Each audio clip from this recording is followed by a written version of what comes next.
Nosso convidado, inclusive, já pedi esse giro de mercado, porque a gente vai já começar falando sobre este tema. Felipe Moura, gestor da Finacap Investimentos, chegando aqui para a nossa conversa. Seja muito bem-vindo, Felipe. Bom dia. Bom dia, Paulo. Um prazer estar falando com vocês aqui. Obrigada. Bom, queria começar já falando um pouquinho mais sobre os movimentos do nosso mercado aqui brasileiro, né? Nesse dia pós-super quarta, lá fora a gente viu as bolsas, né, de ressaca, por conta aí das consequências dos movimentos de juros, mas por aqui, Brasil, como a Débora trouxe agora ainda, continua conseguindo se descolar de lá de fora, está conseguindo sustentar uma alta. Cenário interno aqui, você acredita que deve sustentar esse otimismo realmente? Como que você avalia, né, os reflexos aí dessas mudanças de políticas monetárias que foram anunciadas ontem e a ressaca aí que a gente está vendo também lá fora, descolado aqui o Brasil? Certo, Paula. Realmente o mercado realizando aí o que se esperava há várias semanas, na realidade, né? Se antecipava que o nosso Banco Central finalmente estava chegando aí no final do seu ciclo de aperto. Ainda se especulava uma possível alta aí de 0,25, que acabou não se concretizando. E ontem finalmente a gente teve a confirmação, embora a ata da instituição ainda indique um pouco de cautela, eventualmente possamos vir a ter algum ajuste residual, mas o mercado, na minha visão, desde ontem, a gente caiu muito menos que o S&P ontem, está sustentando uma alta boa hoje, uma alta razoável, já chegou a subir mais, mas opera no terreno positivo ainda, justamente por termos essa confirmação aí de que nosso Banco Central finalmente chegou ao final desse ciclo de aperto monetário que já dura mais de 12 meses. Então, eu acho que a instituição foi bastante cautelosa no comunicado em relação a quando vai começar o ciclo de afrouxamento, né? E a percepção que eu pude ter, pelo menos nessas primeiras leituras, foi de que o mercado espera que os juros permaneçam altos ainda por um pouco mais de tempo, e devemos só ter os primeiros cortes a partir do ano que vem, né? Mais ou menos, eu acho que o mercado futuro precificava, acho que em junho, que a Selic vai finalmente começar o ciclo de cortes. Então, o mercado fazendo o que se é esperado, né? Na teoria de finanças, quando a gente chega no topo aí, quando a gente chega no final de um ciclo de aperto monetário, e existe a perspectiva de queda de juros, é quando as ações aí, os ativos de risco começam a subir de maneira mais forte. E Felipe, falando sobre os setores domésticos, agora a gente vê empresas do varejo, de construção, tendo um otimismo, né, por parte do mercado, agora com definição dos juros e a possibilidade de ficar com o Selic nesse patamar aí até o segundo semestre do ano que vem. Você acredita que esses setores vão seguir no radar, somando ambiente interno melhor? Eles vão acabar apresentando oportunidades? Certamente são setores que são muito sensíveis à taxa de juros, principalmente o setor de construção civil. A gente tem uma métrica que a gente gosta de acompanhar bastante aqui, que é a sensibilidade do financiamento imobiliário à taxa de juros. E aí você tem uma relação muito, muito direta, né, inversamente proporcional, obviamente. Quanto mais altos os juros, você tem menos famílias elegíveis aí a um financiamento imobiliário e, consequentemente, você tem uma demanda menor.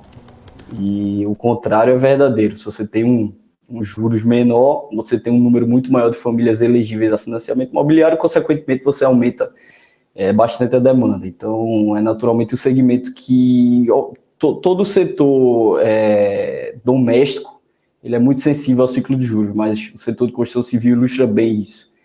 E se você analisar os ciclos anteriores dessas empresas, né, incorporadoras e demais empresas associadas ao setor, você vê que ele tem uma relação muito direta com o ciclo de juros. Então, é um setor que estava sofrendo muito, né? Você tem diversas ações aí do setor bem cobertas pelo mercado, que estavam negociando aí em relações de valuation aí bastante depreciadas, se a gente comparar a série histórica, né? Vou citar a MRV como exemplo aqui. Então, qualquer sinalização de melhora já é suficiente aí para essas empresas começarem a reagir. E é isso que a gente consegue observar nas últimas semanas, né? Obviamente a gente sabe que o mercado sempre tende a antecipar os movimentos antes deles ocorrerem, né? Então, eu acho que nas últimas semanas o mercado já vem antecipando, sim, esse movimento de final de aperto monetário e consequente corte futuro nos juros aí tanto nas ações domésticas de uma maneira geral, mas principalmente no setor de construção civil aí, que tem uma relação muito intrínseca com esse ciclo de aperto monetário. Já que a gente está falando desse setor, deixa eu ir com a Débora, para a gente dar uma olhada nesse momento, né? Para a gente ver aí como que está o andamento do varejo, principalmente. Trazer primeiro aqui o setor de varejo, Paula, C&A. Aliás, a maioria do setor aqui em alta. Isso a gente acompanhava esse movimento de alta até do varejo nessa quarta-feira. Eu falei até sobre isso aqui durante o início da nossa programação. Aqui C&A que está liderando altas por enquanto, 3,36%.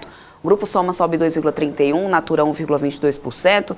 As grandes varejistas também em alta, Via subindo 0,9%. A gente tem Magazine Luiza 0,21% de alta, é menor alta do setor por enquanto, mas acompanhando, né, também lojas Renner, o Grupo Soma, a Laide, enfim, lojas Marisa, todas elas em alta. Somente Pets está indo na contramão, caindo 0,57%. Em relação ao setor de construção que inclusive, né, me chamou a atenção que começou a subir bem depois ontem do comunicado ali do FED, a gente tem Cyrela subindo 3,49%, a ZEV4 sobe 4,38%, aí vem aqui Lavi subindo também 3,21%, Trisul, Tenda, Elbor, enfim, aqui a menor alta por enquanto, nesse momento aqui do setor, é para a Moura do B, que está subindo 0,15%. Na contramão, a gente tem Mitre e JHSF, por enquanto, aqui em queda. Mas, Felipe, eu também quero trazer pergunta aqui para você, porque um dos pontos aí também do comunicado do Copom ontem, né, foi sobre o cenário global, especialmente China.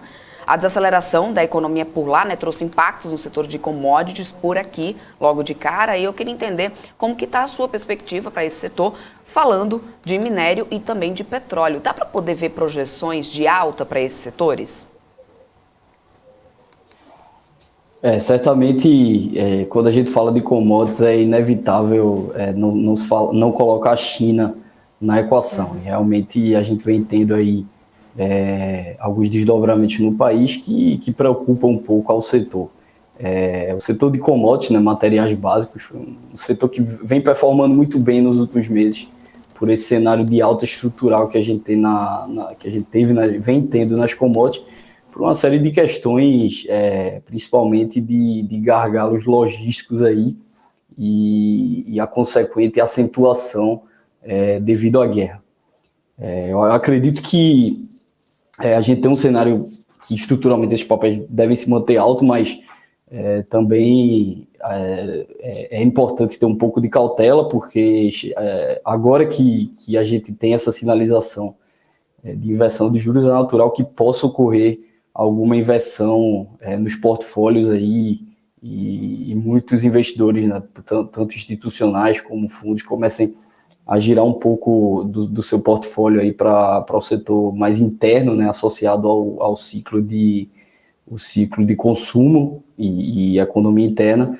Mas eu acho que estruturalmente a gente tem um bom cenário ainda para commodities. Falando mais especificamente de petróleo, que é uma posição que a gente acompanha de perto aqui na casa. Eu acredito que o cenário para o petróleo ainda é estruturalmente de alta por uma série de questões. A gente teve nas últimas décadas aí uma adição muito baixa na capacidade produtiva, né, por parte das petroleiras, muito pautado aí por essas diversas políticas de ESG. Você teve aí uma onda de investimentos em renováveis, mas por outro lado esse crescimento nas renováveis não foi suficiente para acompanhar o crescimento de demanda. Então, com isso, desde 2010, 2014, o CAPEX aí em expansão para novos poços de petróleo é muito baixo. Então, você teve aí um aumento relevante de demanda, mas a oferta se manteve praticamente estável aí com pouquíssima adição. Então, estruturalmente, a gente já tinha um cenário alto para petróleo, que também não deve ser resolvido da noite para o dia. Até a conversa que o Cabral estava falando aí no bloco anterior, né? Você não consegue... Ele estava dando um exemplo de uma usina, né? Você não consegue ligar uma usina da noite para o dia. a mesma coisa de furar um poço de petróleo, né? Você não consegue adicionar essa capacidade da noite para o dia. Então, a gente tem aí um subsídio muito, muito forte para essa alta estrutural do petróleo, que foi agravada aí pela guerra. Com essas sanções aí impostas à Rússia, naturalmente você teve uma diminuição muito grande de oferta da commodity. Então, isso acabou sustentando ainda mais a alta dos preços. Então, a gente já tinha, né, esse cenário estrutural de alta para petróleo, que se agravou com a guerra. Então, obviamente, minério, eu acho que tem uma relação mais intrínseca com a China, né? Então, acho que se põe aí uma interrogação maior em cima das cotações de minério, mas petróleo, eu acredito que temos, sim, bons fundamentos aí para esses preços se manterem em alta por um período mais prolongado de tempo. E em minério, a gente, sem sombra de dúvidas, deve ficar atento aí a novos desdobramentos da China. Felipe, o Cabral tem uma pergunta aqui para você, nosso querido Alexandre Cabral. Fala, Felipe, beleza? Opa, Cabral, prazer. Prazer, meu amigo. Uma das coisas que eu concordo contigo do petróleo é que ele tem mais cara de alta do que de baixa. Tanto é que o Biden até falou, abaixo de $80 eu vou recompor estoque. Baixou de 80, eu vou começar a recompor esses 150 milhões de barris aí que já foi para o mundo. A pergunta que eu te faço é o seguinte, o quanto a guerra, o fim da guerra, que pode estar próximo, eu não duvido nada da guerra estar meio que fim, dá o lado direito para a Rússia, segue a vida, porque eu não aguento mais sentir frio não, maluco. Então, pelo menos dar uma cedida, pode facilitar a queda do petróleo com a volta da amizade Rússia-Europa. Pode sim, sem sombra de dúvidas. O gás natural foi o principal afetado, né? Naturalmente, quando você teve aquela notícia do desligamento do Nord Stream, você teve um pico de volatilidade absurda no gás natural. Mas, sem sombra de dúvidas, uma resolução do conflito, até uma sinalização de resolução do conflito, eu acho que seria suficiente para dar uma acomodada nos preços do petróleo. Mas eu acho que esse nível que a gente está hoje é um nível que deve se pronunciar aí por um período mais elevado de tempo. Essa casa aí dos 80 até $90, eu acho que é uma faixa bem factível aí para o preço do petróleo. Essa crise energética ainda, eu acho que vai dar muito pano para a manga aí. Eu acho que vai dar muita dor de cabeça ainda para analista, para formuladores aí de políticas públicas, porque não é simples de se resolver, né? Isso ficou escancarado agora para a Europa, no momento de extrema necessidade. Você está chegando no inverno europeu com nível de estoque muito baixo, historicamente, para o período de gás natural. Então, eu acho que isso provoca, sim, o mundo, né? Os países aí, uma reflexão sobre esse cenário de transição energética, né? Que não é tão trivial, não é você simplesmente arbitrar que a partir de agora vai ser só geração renovável e simplesmente isso vai se resolver, né? Não é simples. Você tem aí uma série de questões de infraestrutura, de logística, que não são resolvidas da noite para o dia, de tecnologia também. Então, eu acho que crise energética vai ser um tema ainda que vai dar muita discussão para a gente nos próximos anos.